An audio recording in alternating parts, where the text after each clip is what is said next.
కురుక్షేత్ర యుద్ధభూమి. యుద్ధం మొదలవడానికి ముందే అర్జునుడు చాలా విషయాలు నేర్చుకున్నాడు. కానీ కృష్ణుడు ఇప్పుడు ఇంకా లోతైన విషయానికి తీసుకెళ్తాడు. నువ్వు ఎవరు అనే ప్రశ్నకి సమాధానం ఇవ్వడానికి. Hello everyone, this is Natesh. Welcome back to worst life.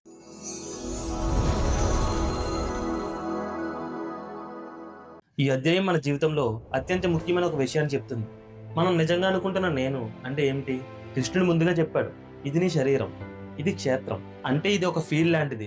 దీంట్లో ఎన్నో మార్పులు జరుగుతాయి. మనం చిన్నప్పటి నుండి పెద్దవాళ్ళం అయ్యాం.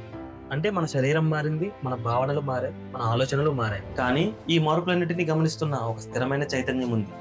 అదే క్షేత్రజ్ఞుడు. మనం చాలాసార్లు మన శరీరాన్నే మనం అనుకుంటాం, మన భావాలనే మనం అనుకుంటాం. కానీ కృష్ణుడు చెప్తున్నది వేరే.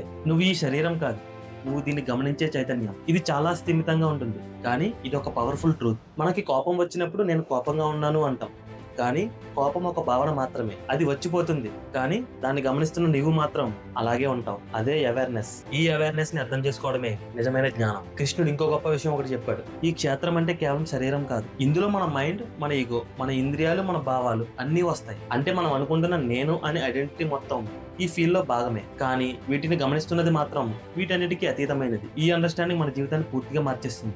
ఎందుకంటే మన సమస్యలతో ఐడెంటిటీ అవ్వడం తగ్గుతుంది. ఒక సమస్య వచ్చినప్పుడు నేను సమస్యలో ఉన్నాను అనుకుంటాం, కానీ ఈ జ్ఞానం వచ్చినప్పుడు ఈ సమస్య జరుగుతోంది అని చూస్తాం.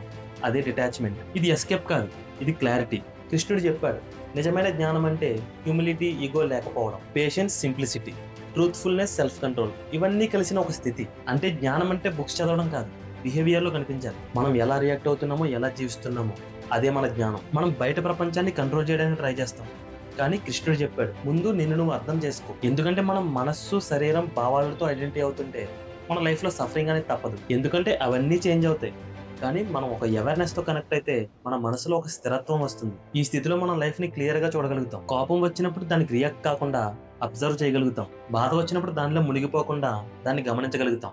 అదే ఫ్రీడమ్. కృష్ణుడు చెప్పాడు, ఈ క్షేత్రం, క్షేత్రజ్ఞుడు, వీటి మధ్య తేడాని అర్థం చేసుకున్నవాడు నిజమైన జ్ఞాని. ఎందుకంటే అతనికి తెలిసింది, నేను మారే విషయం కాదు, నేను గమనించే విషయం. ఇది ఒకసారి క్లియర్ గా అర్థమైతే మన లైఫ్ లో ఫియర్ తగ్గుతుంది, అటాచ్మెంట్ తగ్గుతుంది, క్లారిటీ పెరుగుతుంది. మనం ఇంకా బయట జరిగే విషయాల మీద పూర్తిగా డిపెండ్ కాకుండా మనలోనే బ్యాలెన్స్ మెయింటైన్ చేసుకోగలుగుతాం. ఇది మెడిటేషన్ ద్వారా రావచ్చు, అబ్జర్వేషన్ ద్వారా రావచ్చు, కానీ కీ పాయింట్ అవేర్నెస్. ఈ అధ్యాయం మనకు చెప్తుంది, మన జీవితాన్ని మార్చడానికి ముందుగా మనం మన ఐడెంటిటీని అర్థం చేసుకోవాలి. మనం ఎవరో తెలియకపోతే మనం ఏం చేస్తున్నామో కూడా క్లారిటీ ఉండదు. కాబట్టి కృష్ణుడు అర్జునుడికి చివరిగా చెప్పేది ఇదే, నీ శరీరం ఒక ఫీల్డ్ మాత్రమే, కానీ నువ్వు ఆ ఫీల్డ్ ని గమనించే సాక్షి. అదే నిజమైన జ్ఞానం, అదే నిజమైన విముక్తి. ఇక్కడ ఒక పాయింట్ ఉంది. మనం అబ్జర్వ్ చేస్తున్నాం అనుకుంటే చాలాసార్లు అది కూడా మైండ్ లోనే జరుగుతుంది. అంటే మనం థాట్స్ ని అర్థం చేసుకున్నాం అనుకుంటున్నా ఇంకా మనం థాట్స్ లెవెల్లోనే ఉంటాం. కృష్ణుడు చెప్పేది నెక్స్ట్ లెవెల్, ప్యూర్ అవేర్నెస్. అంటే జడ్జ్మెంట్ లేకుండా అబ్జర్వ్ చేసే స్థితి. మనం ఏదైనా జరిగితే వెంటనే లేబుల్ పెడతాం, ఇది మంచిది, ఇది చెడ్డది, ఇది నాకు నచ్చింది, ఇది నాకు నచ్చలేదు. ఈ జడ్జ్మెంట్ ప్రాసెస్ మళ్ళీ మనల్ని తిరిగి ఫీల్ లోకి తీసుకొస్తుంది. కానీ అవేర్నెస్ అంటే సింపుల్ గా చూడడం, అర్థం చేసుకోవడం, రియాక్ట్ కాకపోవడం. ఇది ప్రాక్టీస్ తో డెవలప్ అవుతుంది. కృష్ణుడు డైరెక్ట్ గా చెప్తున్నది ఇదే, నువ్వు నీ థాట్స్ కాదు, నీ ఎమోషన్స్ కాదు, నువ్వు కేవలం వాటిని గమనించేవాడివి మాత్రమే. ఈ క్లారిటీ వచ్చినప్పుడు ఒక గొప్ప మార్పు జరుగుతుంది. మనం లైఫ్ ని పర్సనల్ గా తీసుకోవడం మానేస్తాం. ఎవరైనా మన గురించి తప్పుగా మాట్లాడితే వెంటనే హర్ట్ అవుతాం, ఎందుకంటే మనం ఈగోతో ఐడెంటిఫై అవుతాం. కానీ అవేర్నెస్ పెరిగితే మనం ఆ మాటని అబ్జర్వ్ చేస్తాం, రియాక్ట్ అవ్వం. అదే ఇన్నర్ ఫ్రీడమ్. ఈ ఫ్రీడమ్ మనం బయటికి వెళ్ళడం వల్ల కాదు, మనలో క్లారిటీ రావడం వల్ల వస్తుంది. మనం మన శరీరంతో, మన భావాలతో, మన పాత్రలతో ఓవర్లీ ఐడెంటిఫై అవుతుంటే మనం ఎప్పుడు స్ట్రెస్ లోనే ఉంటాం. కానీ మనం అబ్జర్వర్ గా నిలబడగలిగితే మనం సిచ్యువేషన్ ని క్లియర్ గా చూడగలుగుతాం. అదే విజడమ్. ఇక్కడితో ఈ స్టోరీ ఆగదు. కృష్ణుడు ఇప్పుడే ఒక డీపర్ కాన్సెప్ట్ లోకి వెళ్తాడు. ఈ ప్రపంచాన్ని నడిపిస్తున్న గుణాలు ఏమిటి? ఎందుకు మన బిహేవియర్ మారుతుంది? ఎందుకు కొన్నిసార్లు మనం కామ్ గా ఉంటాం, కొన్నిసార్లు రెస్ట్లెస్ గా ఉంటాం? అదే చాప్టర్ 4, గుణత్రయ విభాగ యోగం. బిహేవియర్, మైండ్ సెట్, డెసిషన్ అన్ని ఇక్కడ ఎక్స్ప్లెయిన్ అవుతాయి. నీ శరీరం నీది కావచ్చు, కానీ నువ్వు శరీరం కాదు, నువ్వు దాన్ని గమనించే చైతన్యం. ఇది మన వర్స్ట్ లైఫ్. ఒక్కడుగు జ్ఞానం వైపు, ఒక్కడుగు కృష్ణుడి వైపు. Stay connected, let's grow together.